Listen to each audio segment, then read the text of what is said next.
The Nazi movement had begun as a health fad with peasant food and long hikes in the primeval forests and bathing at dawn in clear mountain streams.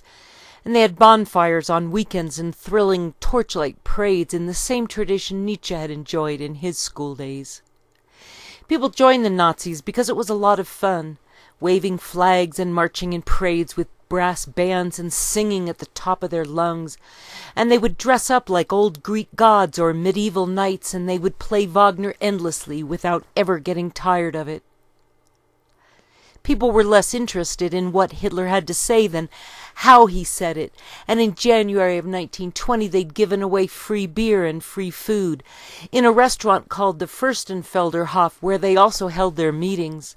And on the 24th of February in 1920, when 2,000 people had shown up to hear Hitler speak, a few ill-mannered louts had shouted at him from the audience, and they'd been dragged outside to the delight of the crowds. Responding to attacks during his speeches became standard entertainment at Hitler's rallies, and within the year there were meetings in all the surrounding cities, with 10 times the number of members, and so many had also belonged to the German Hells Angels that soon the DAP became indistinguishable from the Free Corps militias. The written guidelines for the meetings were voted on until the same basic instructions applied to all the party groups, even though each group had its own steering committee.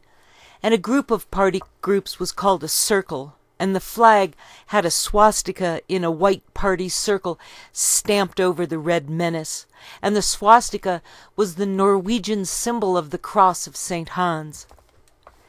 The flag in their newspaper carried the Nazi message to anyone suffering the evil threat of global communism, and on the 24th of February in 1920, Hitler had made the rule that all foreigners, Jewish or otherwise, who had entered the fatherland after the 2nd of August in 1914, the day after the Great War had begun, must be deported. The Nazis admired Genghis Khan and made him an honorary Nazi, even though they thought Mongolians were inferior. And the Nazi uniforms they came up with looked magnificent, with their greatcoats and detailed tailoring and intricate insignia shining proudly in the sun. Singing clubs were all the rage, especially in the beer halls, where the entire crowd would spontaneously break into unstoppable song to which everyone knew the words, and singing while hiking easily transitioned into singing while marching. Hitler said what Germany needed was people of action, not members sitting in meetings talking and talking and talking. Party members went out and put flowers around everywhere as they marched around singing, and they made sure everything in sight was neat and clean, and they made up snappy slogans like, "Be more than you ever dreamed," "Take the big risk," "Grab a great job," "Your country needs your success," and "Plunge into productivity." Hitler's miracle had a lot to do with getting people's minds off their troubles and letting the economy take care of itself, and the Strength Through Joy department loaded people onto buses and sent them on field trips or to attend free lectures, and the bus trips always included a musical portion of the program with rousing Nazi songs that everyone would join in to sing. Young and old held marches that always included flag waving, and where more songs were sung, and mothers were kept busy at home sewing new Nazi uniforms so their children would fit in at school, and the demand for money dropped off pretty quickly when people found something better to do than chase prices. What convinced us at the time of National Socialism was the fact that it made new, better men out of people we knew. There was the lazybones who suddenly sacrificed his leisure time and holidays without receiving compensation. There was the beat-up hospitalized SA who in his delirium yearned for his next performance of duty. There were miserly peasants who furnished potatoes, fat, and hams for the SA auxiliary kitchens. The Nazi Revolution, Germany's Guilt or Germany's Fate, edited by John L. Snell, Boston, Problems in European Civilization, D.C. Heath and Company, 1959, page 90.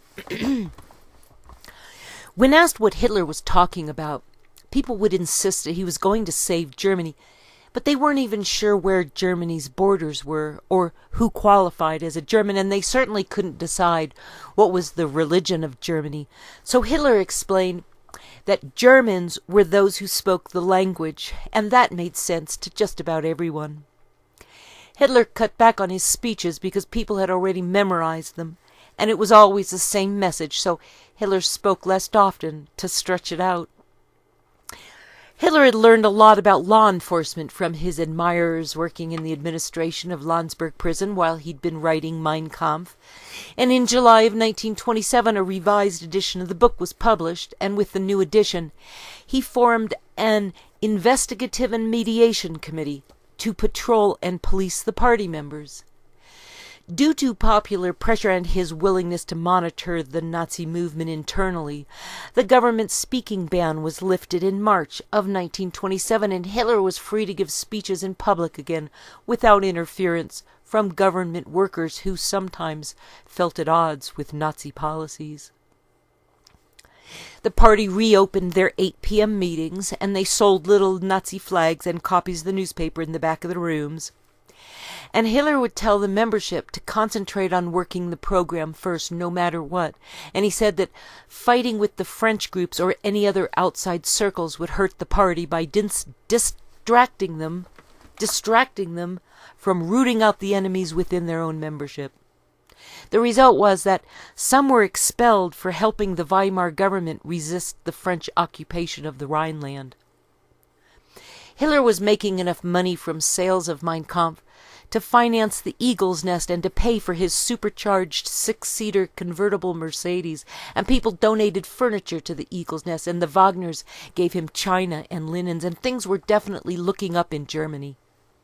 Income had risen higher for Germans by 1928 than it had been before the Great War, and the Weimar government had expanded social programs, and with the communists out of business, unemployment was almost gone.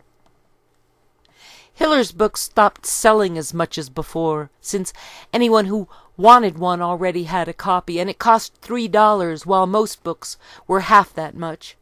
And while 10,000 copies had been sold in 1925, people bought only 7,000 in 1926, and only 5,000 in 1927, then barely 3,000 in 1928.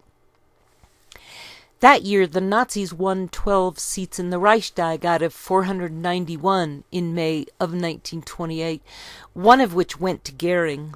And in the 1930 elections, after the stock market crashed in America, the Nazis won 107 seats. Goering's wife would die of tuberculosis in October of 1931 while he was in Berlin with Hitler, and in 1932 the Nazis won 230 seats in Congress, making them far and away the largest party, and so it was their privilege to choose Goering as the president of the Reichstag. Britain had been ruling a quarter of the world in 1928, and British banks held all the financial capital, and the 1929 elections had given Nazis positions as mayors and many other offices in the cities, where they were able to make such rules as German children having to recite Nazi party slogans in their classrooms, and young German men between the age of 17 to 25 years old were given jobs as laborers and farmhands, and they were sent to live on farms or in work camps where they ate well, and they wore really great uniforms made in Germany, and as they worked, they would all start swaying together and break out in songs about the fatherland. Germans answer that though many bought Mein Kampf, few read it or much of it, and those who did assumed plausibly enough that its most radical utterances were never meant to be followed up by action. The Nazi Revolution, Ibid. France, Italy, and Belgium had been refusing to pay their debt to America unless Germany paid them first.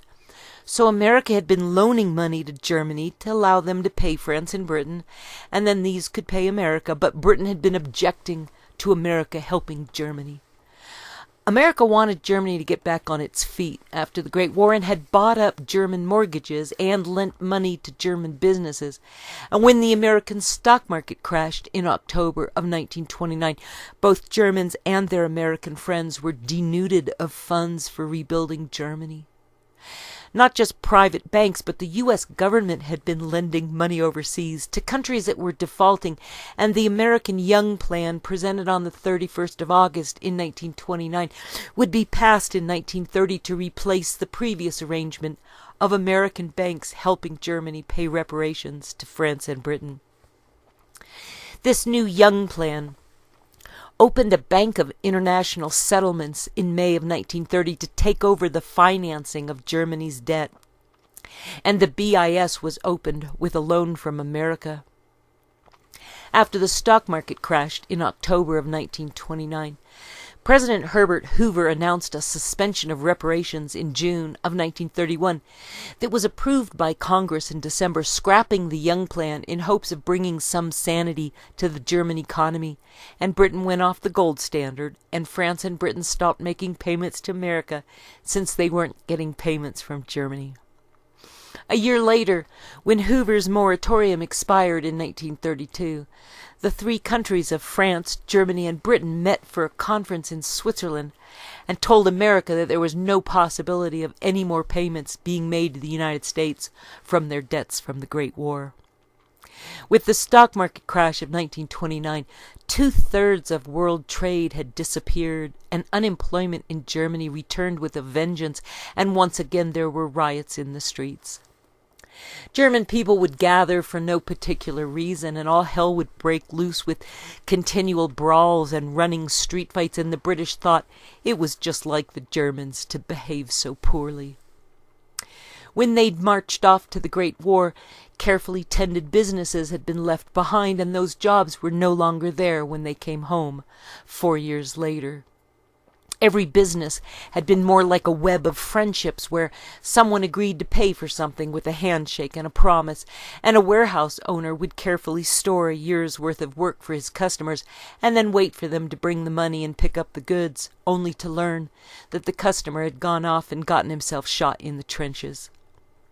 The problem had become impossible by the fact that inflation made the merchandise 4 times as expensive as the original customer had agreed, and so the workers in the warehouses were out of their jobs, and the people who catered to the workers lost their jobs, and the whole fabric of the German economy had been rent asunder. To add insult to injury, the Germans were being accused of deliberately destroying their economy in order to get out of paying reparations, and since Jewish bankers were said to have stabbed Germany in the back by arranging the Treaty of Versailles just as the Germans were winning the Great War, it stood to reason that Jews were also behind the spreading of these new ugly rumors. The newspapers had been telling the Germans that they were winning the Great War, and then they were told that the armistice would be fair and would bring peace. So Germans had stopped believing what they read in the newspapers, and they no longer trusted what they were told by their government. In the occupied Rhineland, the workers at Krupp's had held a demonstration for better working conditions in March of 1923, and the French army fired at them and killed 13 people, and over 500,000 Germans had gone to the funeral. After the stock market crash in 1929, unemployment ticked up in Germany again, and 2/3 of party members were out of work. And in September of 1930, Nazis won almost 20% of the seats in the Reichstag, and when the stock market crashed again, everyone in Germany began to starve. Almost 3 million Germans were unemployed by December of 1931, and Germany started defaulting on reparation payments, and because things had been so bad in 1931, in the spring of 1932, the Nazis lost 34 seats and the Communists gained 11. And while the Nazis still had twice as many seats as the Communists, German business people panicked and stood strongly behind Hitler, as did the nobility, or what was left of them. Another election was scheduled in 4 months, and people who liked the Nazis wanted neither the nobility nor the Communists, but someone more like themselves, a regular ordinary man like Hitler.